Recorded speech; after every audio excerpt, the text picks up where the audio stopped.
Jump off that exhausting hamster wheel and into balanced living with Dr. Marissa. Promise you joy in the mystery. Dr. Marissa, also known as the Asian Oprah. Her mission, to be a beneficial presence on the planet. Her purpose, to be your personal advocate to live, laugh, love, learn. Her life motto, don't die wondering. Take back your life with Dr. Marissa Pay. Right. Welcome, welcome.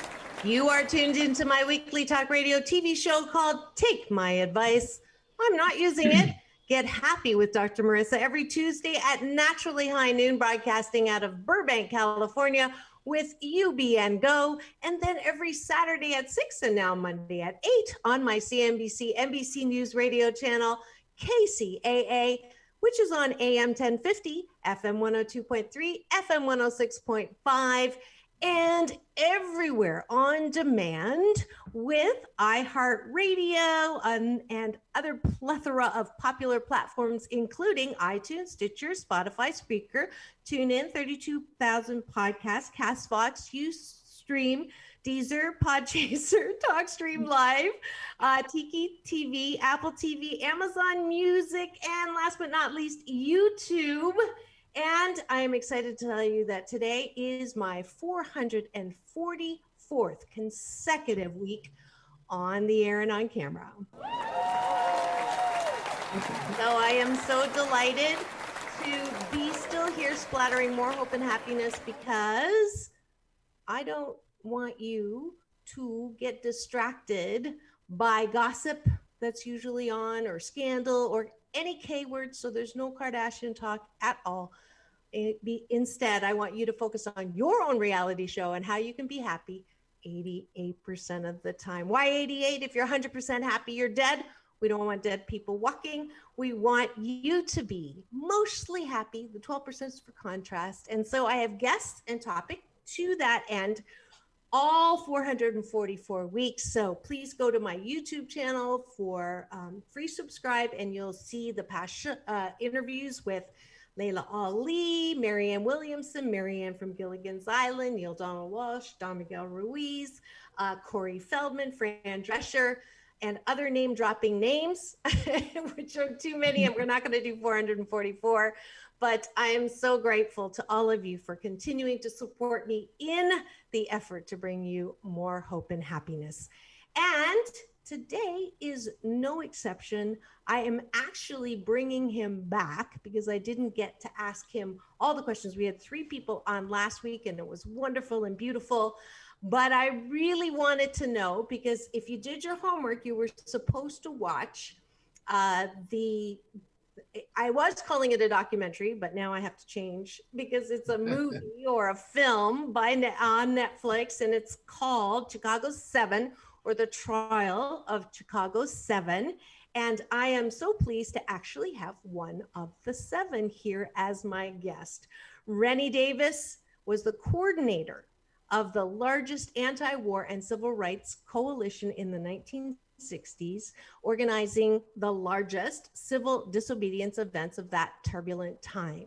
He's an author, a speaker, a visionary. He's now dedicating his time to inspire, train, and coalesce the largest movement in human history to ignite a new humanity on Earth on a journey to profoundly change themselves to change the world. Please welcome back to my studio, Rennie Davis. Thank you. So good to have you, and I am delighted that you could come back, because I did watch the film formerly known as documentary, because your character, who I loved, was the one who was basically in the corner, kind of not as loud as Abby, not as loud as your partner, and basically the one writing all the names down of everybody who had died from the beginning of the trial to the end of the trial. So my first question is, did you do that? Or is that also fabricated by Hollywood? Yeah, that was fabricated by Hollywood. You know, it was we did know the names of everybody who had died. And we were very much focused on the Vietnamese too, which was really the great tragedy of the war. I've been to Vietnam twice. Once was just before the trial, where I was invited by the Vietnamese to come to Hanoi and receive American prisoners of war that were being released to me as a representative of the American people. And it was really a moving event. John McCain actually was chosen to be among those people being released. And, you know, and I really have to say, I felt a lot of respect for him when he chose, no, I'm staying until they all come out. Wow. And so anyway, so let's go back a little bit. I'm honored to be on your 444th program. I mean, this is quite an event. You know? It is. It really is. Yeah. Of course. So let's go back a little further than that. How did you know when you were young that your role was to be a peace activist, or I don't know if peace activist is an oxymoron or not, actually. Yeah. I've always wanted to find went for anti-war. Anti-war activists. So what was the event that sort of steered you into that direction? Did you grow up? I didn't come out, you know, kind of bred to be an activist or political in any way. I mean, I grew up in the 4-H club. I lived in a rural part of Virginia. You know, my claim to fame was I won the county chicken judging contest, and that just put me on the front page of the newspaper. And that was the first time I was on the paper. I actually was holding a chicken in my hand, and the chicken pooped on my pants, which I didn't know. And so, you know, so all my high school friends got to see, you know, me with my poop pants and, you know, on the page. Yeah, but I went on to win the Virginia championship and then the East Coast championship. And so this was, I mean, the first time I ever went to Chicago was to attend the International Chicken Judging Contest. So you know, my idea of a student movement was the 4-H club, you know. Right. Quite honestly, what triggered me when so many really a whole generation, I would say, was 4 students. They were all freshmen, Black. They were from AT&T College. They went to all white Woolworth's lunch counter, and, you know, with great courage decided to just sit there until they were served a lunch. And you know, they immediately attracted attention in the local community, harassment. I mean, cigarettes ground out in the back of their neck. They just, you know, their courage to not resist, fight back, you know, weep, you know. Right. Yeah, we saw this on television, and it was across the country. And I would say we were probably 300,000 strong in the first 3 months from February 1st when they sat down. And it just spread through the whole country until basically, I mean, not everyone, but basically a generation really joined in to change the country. And civil rights was the driving force, but the Vietnam War became the overarching way that we united ourselves. Right. And you were the student representative. Was that true? Well, I was an organizer. I was one of the founders of a group called Students for a Democratic Society. We were kind of the movement student group in the North. The Student Nonviolence Coordinating Committee was our equivalent, you could say, in the South. And we partnered up. We basically just tried to provide support to SNCC. They were on the front line. And we gave who was on the front line? Who was on the front line? It's a group called SNCC, the Student Nonviolent Coordinating Committee. This was John Lewis's organization. So that was Tom. Was that Tom's? Tom Hayden basically was one of the founders of SDS. Okay. So, and So, he was really my best friend, I would say, for oh, years. so that part was true because it looked Yeah, like that the part two was of you. true. Yeah. Okay, good. There is some truth. We were too deep in the pot.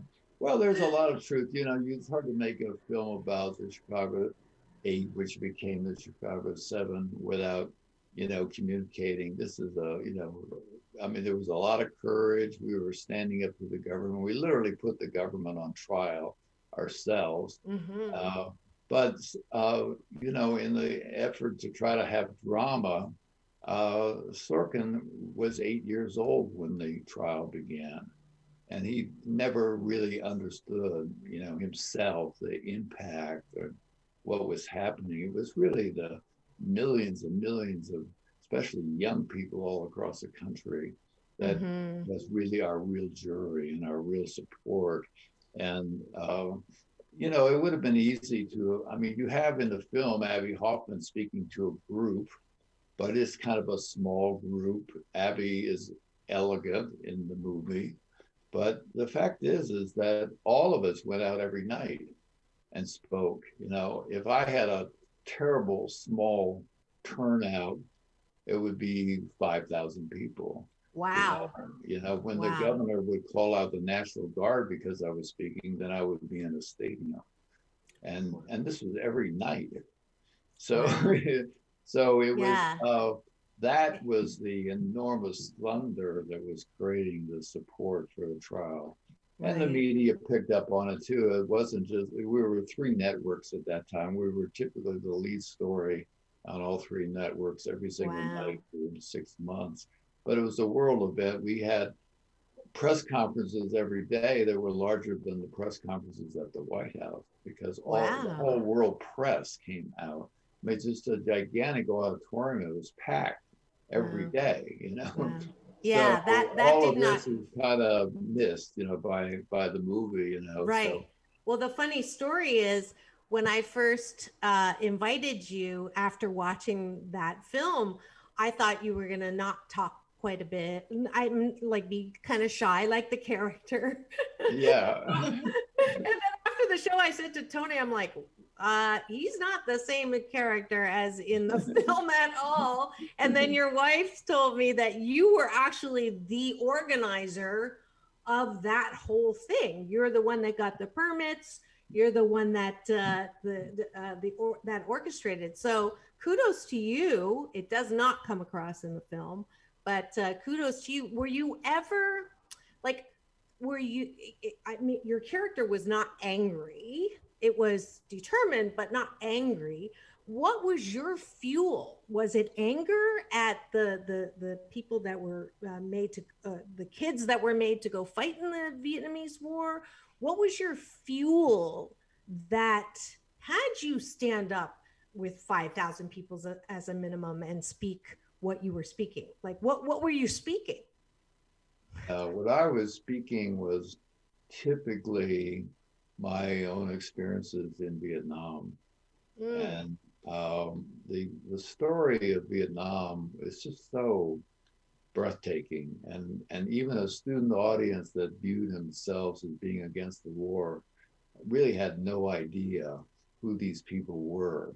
I mean, this is a peasant country who defeated the greatest military power in the world. They militarily defeated the United States. And it wasn't the first time. They also defeated the French. At the Battle of Dien Bien Phu, they literally brought cannons up over a mountain in the middle of the night and down the mountain. And then they dug tunnels underneath this long field and came right up underneath the fort of Dien Bien Phu and militarily defeated the French Empire that had tried to occupy Vietnam for 100 years. And then in the 13th century, when the nephew of Genghis Khan came into Vietnam, also with 500,000 troops, it took 30 years, but they defeated that army too by sinking their navy in the banks of Halong Bay. And Americans had no idea of this story. And not only that, but when I would go to Vietnam, I'd be out with a translator, but I was obviously some European or something different. So a crowd would always gather, and generally would grow to 1,000, 2,000 people, and then the translator would announce to 2,000 people that I was an American. Now, this was a country that was bombing their country. This was a country that possibly had already killed somebody in their family of people who were right there in front of me. I had no protection except my host, and they would just spontaneously applaud and cheer. And so I would, ask, I mean, I come from Chicago. I was playing, I'm aware that our country is bombing. How is it possible that you can celebrate that I'm here? And someone would always stand up, it was like maybe an 18-year-old woman with a rifle on her back. And she would say, well, we make a distinction between the American people and the American government. Oh. And we understand that the American people, created a constitution for democracy. And, it was just, I mean, wow. it just brings tears to your face. Yeah. These are real people, and so, right. yeah, it was very, very inspiring to really. So you knew, and I'll just pause for a second. If you've just tuned in and you're wondering who I'm talking to, and he kind of looks familiar, that's because he was here last week. You are tuned in to Take My Advice. I'm not using it. Get happy with Dr. Marissa. And my guest today is, for my 444th consecutive week on the air and on camera, is Rennie Davis. And he is one of the Chicago 7 who actually was the one who played the largest role in organizing the entire anti-war demonstration that eventually caused him to be charged with some bogus charges and go to court. And it's beautiful to hear. If I can recap, one is you knew that war was not going to be won by the American government because you had watched both Genghis Khan fail basically and the French and saw this like meaningless deaths of the soldiers from America. And then secondly, that the Vietnamese people were the same as we are. We're humankind. Nobody wants the war. So that became your fuel to go and do what you were doing. Is that about, did I get that? Yeah, that's really it. I mean, it was a real thing for me. It really was. I was the person who was decided to go on the witness stand during the trial to. Oh, actually... it wasn't Tom. No, I mean, it wasn't. Basically, Abby and I together both testified. The movie shows that Abby testified, but the part that I played was important to us because I was on the stand for 3 days, and it was our only chance to really explain to the jury why we actually came to Chicago. Mm-hmm. And what I did was when I went to Vietnam, North Vietnam, just before the trial to bring back prisoners of war, I met a Vietnamese woman in a village, and she was just wanted so much to give me something. And it was a little tiny bomblet. It was a little smaller than a tennis ball. And it came from a cluster bomb unit that had 640 of these bomblets in it. And they would basically activate by the fins outside would spin, activating the bomb. And then when it would hit, it would send out pellets, over about a 10 football field area. And so this woman had lost every single person in her family. Most of her village died too. And it was a tragedy if a pellet hit your leg, it was designed to ricochet up your leg and you would die from a slow bleeding to death. So I was able to actually say all of these things and actually hold up the bomblet she gave me in front of the jury and explain to the jury just the nature of this weapon and who made it and how it came to be And we were supposedly bombing steel and concrete military targets, but this didn't affect. I explained that if we went off in this room, we would all die, but we could then have another trial on the Vietnam War because the room would be intact, you know. And Right, so it right. was a level of detail and and true emotion from me because it was what I really felt, you know, and the Right. whole Did jury felt the same thing. I mean, you know, so it moved them. it It really moved moved them. You them. know, the judge was so upset with my getting away with this that I actually was charged with 2.5 years of contempt of court just Wow. for testifying. So that part was true. That judge was Yeah, true, right? the judge was pretty bad, but what wasn't true, you know, but we didn't see any of that testimony in the film or Right. the way many of the people were characterized. I mean, Abby Hoffman in the film kind of lectures Tom Hayden in the film Right. about what is a political trial, you know, and that was just, all of us would sit there, you know, what are you talking about? You know, this is Tom Hayden you're talking to, you know. Yeah, I mean, Right. all sort of have to do is to read some of Tom's materials to realize he was a very sophisticated, you know, I mean, he was the leader of what a political trial was in the world. Right, You know? right. So Yeah, things like I that. remember that theme. I Yeah. remember that theme. Now, And Jerry Rubin was profiled as basically being a drug addict who, you know, was teaching people how to make Molotov cocktails. You know, and so, you know, his son, seeing the movie was really hurt, you know. I mean, that was painful. And to, you know, Jerry's family and everybody that knows Jerry, it was just it was not sad, good. you know. It was So, not good. Well, we're setting yeah, the record straight. we That are. was not Jerry. That was not Jerry at all. That was not Tom. That was not you. That was not Abby. Right. Was Abby, Bobby? they did pretty good with Abby. I They would did? say they Okay. came closer to Abby, you know, that wasn't too bad. And, Yeah. you know, the actor really spent time listening to Abby's speech. And, you know, I'm not sure if Abby saw it, how he would feel, but I think we all felt that was a pretty good job, you know. Yeah. I actually All in all. wrote a book here that I'll just mention now Yes, because please. if anybody and listening to this today would like to actually know what really happened in Chicago, there's a chapter on the entire event in 1968, and there's another chapter on the whole entire trial, A to Z, from, you know, myself who was there, and just, you know, and it is factual. I mean, this is actually what happened for those who Right. are curious. Absolutely. Absolutely. You can get it on Amazon, right? And Yeah. so Yeah. make sure, especially history, Yeah. you know, Well and done. activism and anti-war. This is Yeah. a textbook really for you Yeah. to examine.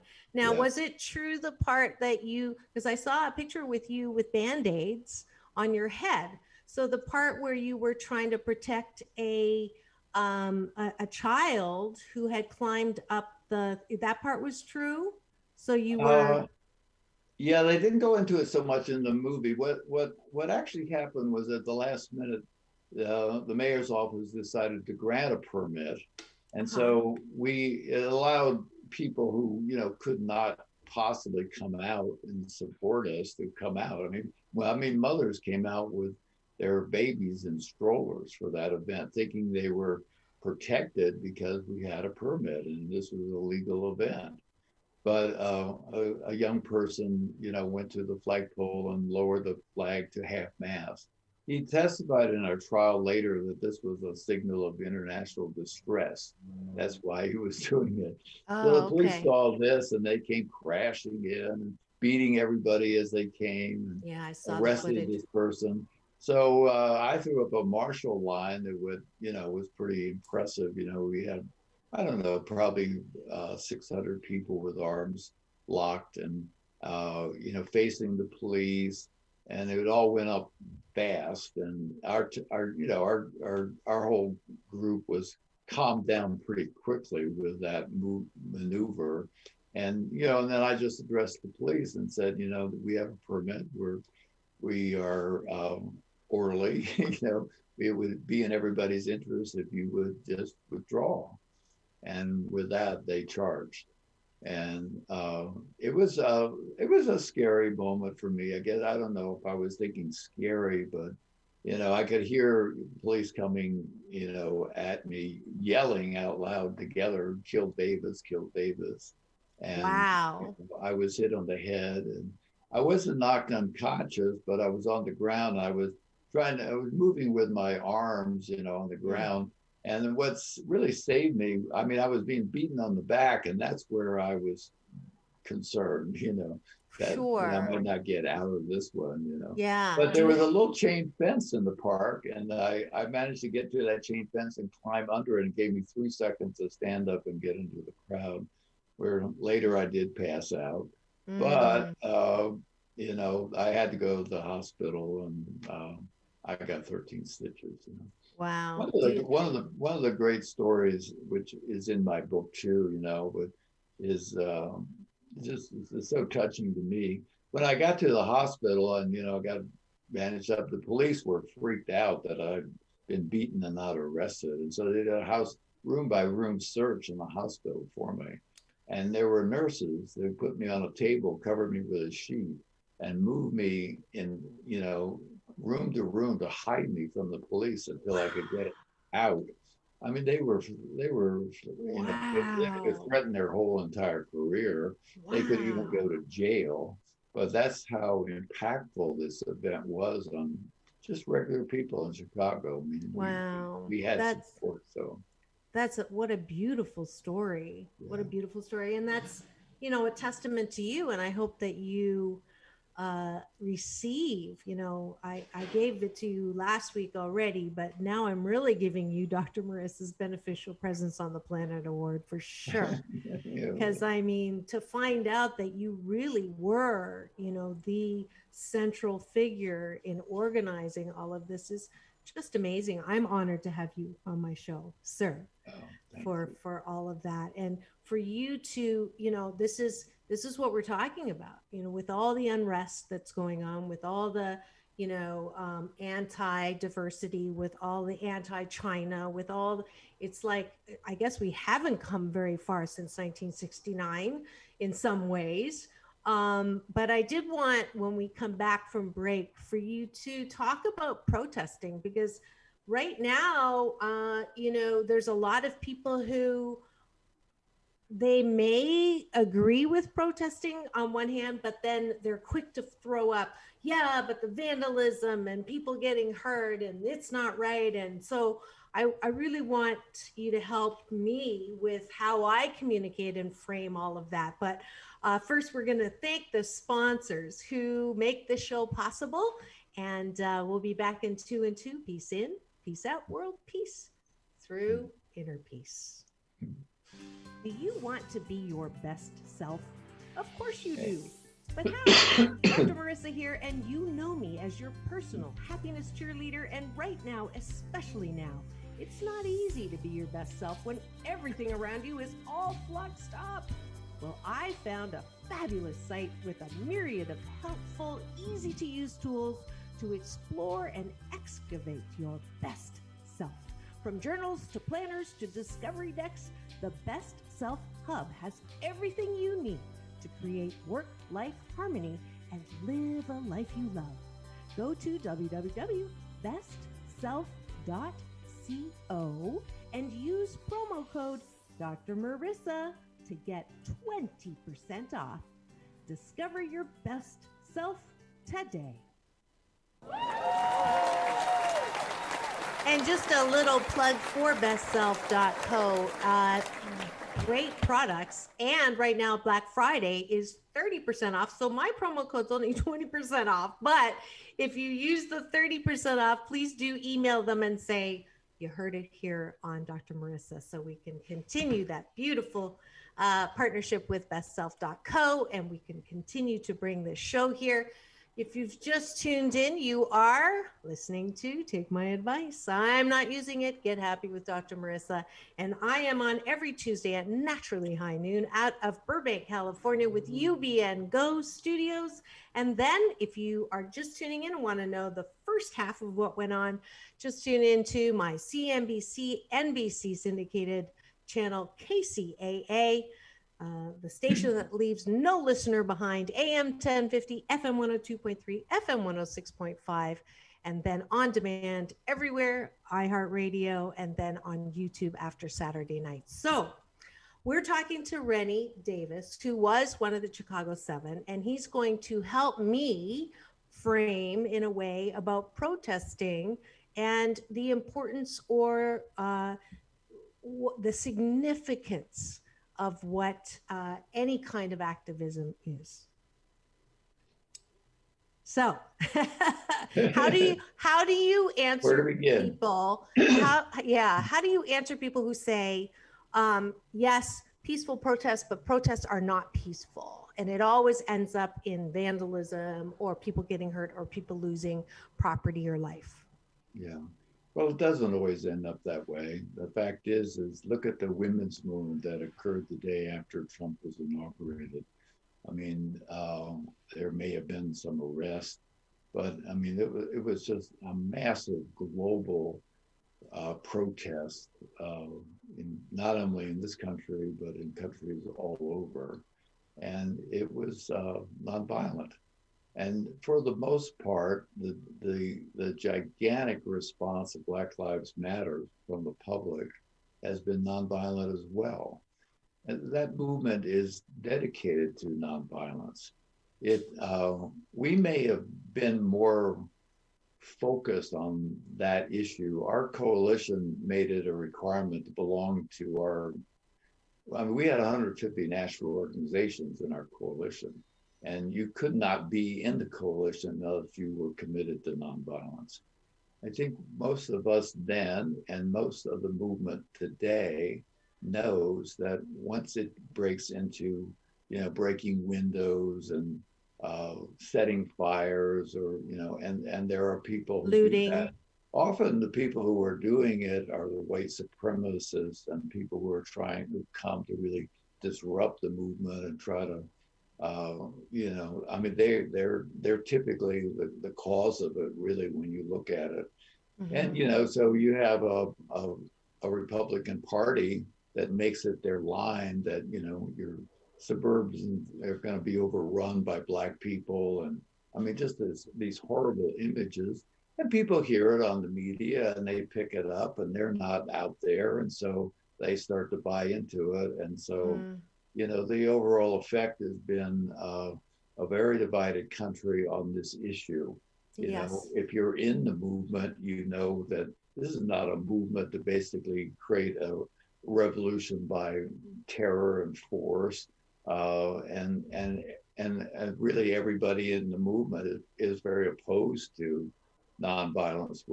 It's not to say there's not groups that are so upset and angry that they aren't really part of the coalition that's marching down the street, and they take off on their own, and they do affect negatively the image of those who are here to basically seek change. Right. I've heard that exactly what you're saying, that there's instigators, and they have documented this, that they dress up or paint themselves Black and to mislead. So absolutely, I think it's a beautiful part of our democracy. It's a beautiful part of our country that we are able to use our peaceful protests to say this is not okay. There's also a great new organization now that I've become aware of, which is the change.org. And they have petitions for different things to make KKK considered a terrorist organization. I couldn't believe that it wasn't, but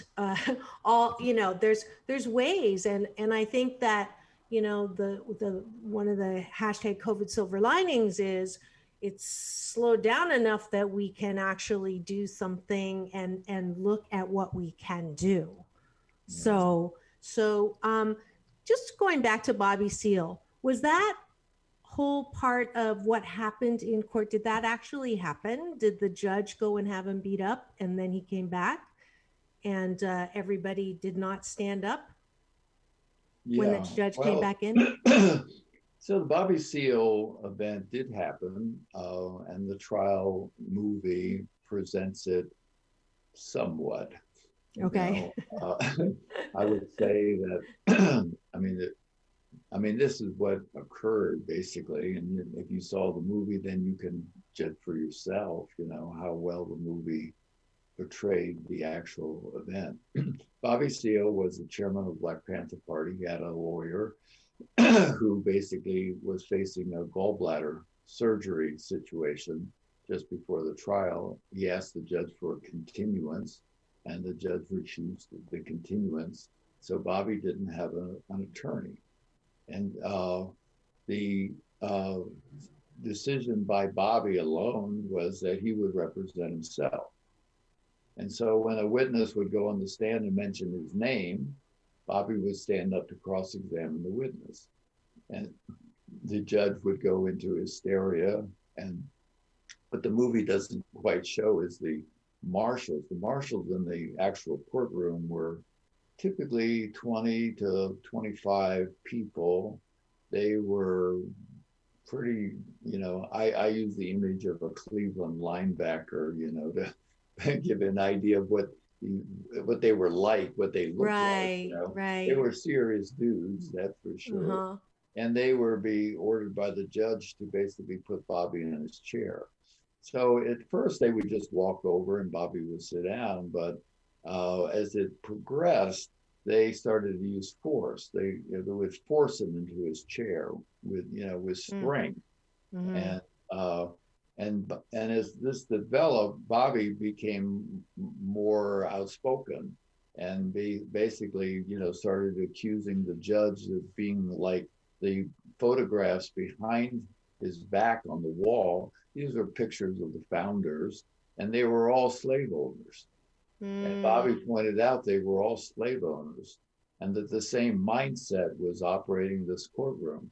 A Black man was asking for his right, his constitutional right to defend himself, and he couldn't. So it reached the point where the judge had enough, and we weren't quite sure what was happening, but Bobby was removed from the courtroom. And when he came back in, he was chained and gagged to a chair. They had 4 marshals pick him up. They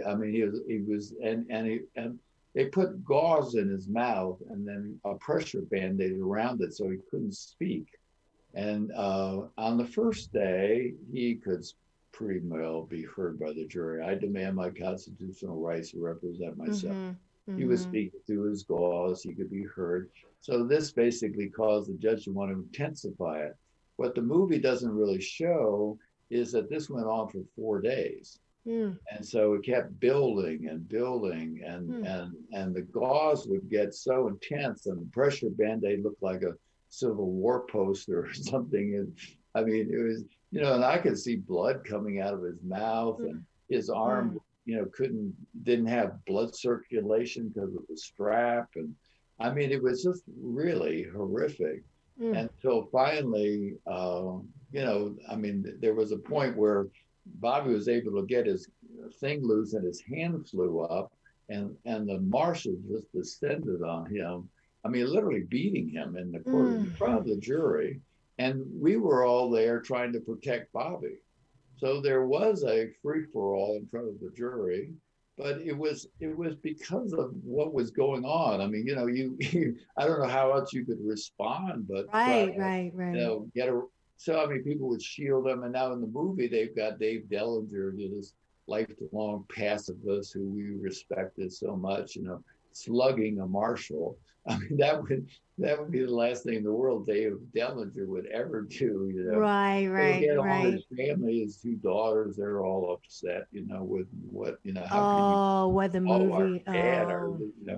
So anyway, the thing that the movie doesn't understand is that when the judge finally throws in the towel and decides to separate Bobby from the trial, that's when we became the Chicago way becomes the Chicago 7. That's right. Bobby Seale was seen chained and gagged, and I mean, he could be heard everywhere in the world. I mean, he was heard in all through Latin America, all through South America, you know, China, Africa, Asia. I mean, it was, you know, all through the United States. I mean, it was a global event of a Right. black man chained and gagged in an American courtroom because he couldn't defend himself.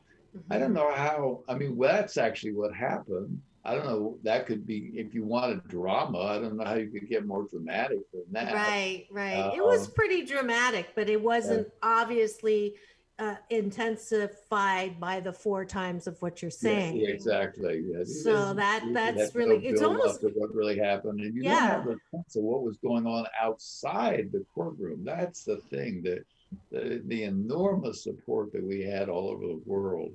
Was Kind of just like George Floyd, kind of like what happened. exactly. It was very much like George Floyd. Yeah, Exactly yeah. right. Yeah. Which is hope. That means Yeah. there's hope. That means we have the people, humankind, emphasis Yeah. on kind, on Right. our side. Absolutely. Exactly. So, Yeah. so what would you say to people who are on the fence right now about anything and everything? What would be your hope for America, for your hope for people right now? What's your message? Well, You're my talking about message, a new humanity. That's your yeah, right. movement now. Yeah, my What is message would not be to throw cold water or discourage people who want to stand up for change. However, this is the most, you know, I say this with love and with a certain level of respect for today's movement, which, I mean, movements are rare things. And when they happen, they can change a civilization. I mean, you think about you know, the Renaissance really did change the feudal order for real. And the American Revolution did stand down a British Empire, and the 60s made changes. I mean, it ended legal segregation. But today is something you can wait and see, but events are coming that are going to basically put us into a very different world than what pretty much any of us are really thinking right now. So let me explain. yes, please. There is an essence or a culture or a gestalt that holds a civilization together. Okay, and when that essence, I don't know what is the best word to call it, erodes, the civilization over time ends. That's what happened to the Ottoman Empire, and that's what happened to the Roman Empire. And so for all the people that are basically wanting to galvanize themselves to change today's civilization, you may want to just sit and listen deeply. Are we in a situation where the present civilization is that we're in today is just like the Roman Empire? We're winding down. That reforming the today's civilization is going to bring a lot of frustration and difficulty. You've got a divided people. I mean, you think about, I'll give you one tiny example, but it's so everywhere. You find nurses reporting that there's somebody on a ventilator from COVID, and this is their last breath. And on their last breath, they are insisting that COVID is a hoax. And you just sit there and you wonder what in the world is going on here. You've got a level of, I don't know, a level that makes it very difficult to go into the public square and have an open discussion about the future of humanity. Almost impossible. So there is a group of people in today's movement who are basically deciding not to basically mobilize millions and millions of people to change the outcome, but instead they just cut the Gordian knot on the entire way that we live, create a new way of living, and basically see ourselves as a network that evolves into a new nation or a new way of living on Earth that basically creates the future of the human race. So no convincing people, just doing it. We just go and do it. And this Mhm. group is very tuned in to the earth. Now, the science has taken many, many years to realize that the earth is a living organism. But in history, there are people in every ancient traditions, shamans and medicine men and intuitive women, who actually were certain that the earth was self-aware. They could talk to the earth the way you and I are talking right now, for real. Mhm. And Mhm. so anybody who can do that, I call them an earth whisperer. Mhm. Okay, Yeah. knows that the earth has decided, has made a decision not to die, but to regenerate. And so, Mhm. whatever it is that you think you're going to do to change the world, you would be wise to take into account what the earth herself Wants to is do. decided to do, Yeah. because Yeah. that's going to affect all of our, everyone on earth, our entire global civilization. And the new humanity understand totally well what the earth is about to do and is Mhm. totally aligned with it, isn't all upset and bent out of shape and arguing with the earth that it shouldn't regenerate. Is Right. basically just going to regenerate ourselves Mhm. along with the earth in alignment with the earth to create the future of the human race. And if you So, want more detail on this, we're coming up at the end of the hour. So I want to make sure that we put the book back up and you explain all of this in detail yeah, in your book. So it's called please a new not humanity. New Humanity by Rennie Davis, and he's got a chapter on what really happened in the Chicago 7, as well as a description of what's going on now. So if you are as concerned sometimes as I am about, yes, the election may have gone the way that those who want to see less racism and less sexism, without sounding any partisan here, you may be celebrating, but at the same time, the fact that it was so close and we're so divided, that our old ways of dealing with even in a peaceful protest may not be it. You want to pick up Rennie Davis's book, The New Humanity. Thank you so much, Thank you. Rennie, for being here and sharing the truth around the Chicago 7. Are you still in touch with anybody from the Chicago 7? I am, yeah. Some have moved on, but Yeah. Now is that Bobby true? Steele Who? is still here, and we're good friends. And, Okay, so yeah. Abby's still alive, and Oh, and Abby's gone too. Basically, Bobby Steele, John Froines, and Lee Weiner, and myself are the are the remaining. last ones left. Yeah. Who took his own life? I was. Well, that's always in the controversial thing, but Oh, so it's the really public not view is that Abby Hoffman. okay. And Yeah, then was it Jerry that got hit by a car jaywalking? he did. Yeah, Yeah, by he stepped off the UCLA. curb and boom. Yeah, wow, wow. I know that was. Well, you have to pick up the book Okay, great. for the truth, and thank you so much again, Rennie, for being Yeah, here and celebrating my 444th consecutive great. week on the air. Thank you. Thank you. Love to Kirsten too. All right, Okay. it's at the end of the show where I invite you to step up to my balance bar and invite you to two events this coming weekend. I actually go in for full hip replacement surgery. So in common Dr. Marissa form, I'm going to work right up until surgery. So Saturday, I'm doing a workshop from 10 to 12, another Be the Best That You Can Be, and broadcast it for anyone who has their own business, their own book, wants their own show, and wants to have a special 30-second commercial. I'll help you write it with branding and a little bit of marketing and PR analysis. So that is this Saturday, 10 to 12. Go to drmarissa.life and register there. It's not thousands, it's only $99 COVID pricing. And then on Sunday, my beloved children's book, which of course I didn't put here, maybe Tony can flash that up, Mommy What Are Feelings, I wrote it in 2007, illustrated by my darling girls. We had a wonderful story time in October, so we're repeating. Kids from all over Illinois, Texas, Vancouver, Toronto. So we're going to do it again Sunday. It's free. Just go and register on drmarissa.life.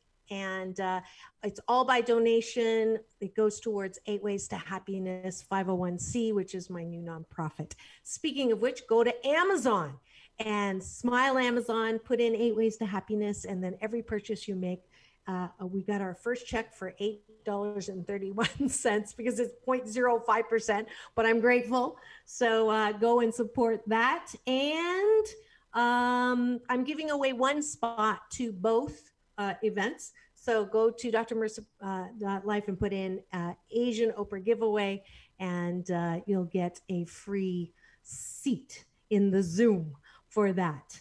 Mondays, don't forget, I'm doing Mind Your Own Business with Dr. Marissa, 10 a.m. on Facebook Live and 10:30 on Instagram. And that's it. Next week, we're having Brad Yates tap our way into better mental health. So tune in. We're pre-recording because I'll be in the hospital at the time, but it'll be a great show. So keep it tuned to take my advice. I'm not using it. Get happy with Dr. Marissa. Peace in, peace out. World peace through inner peace.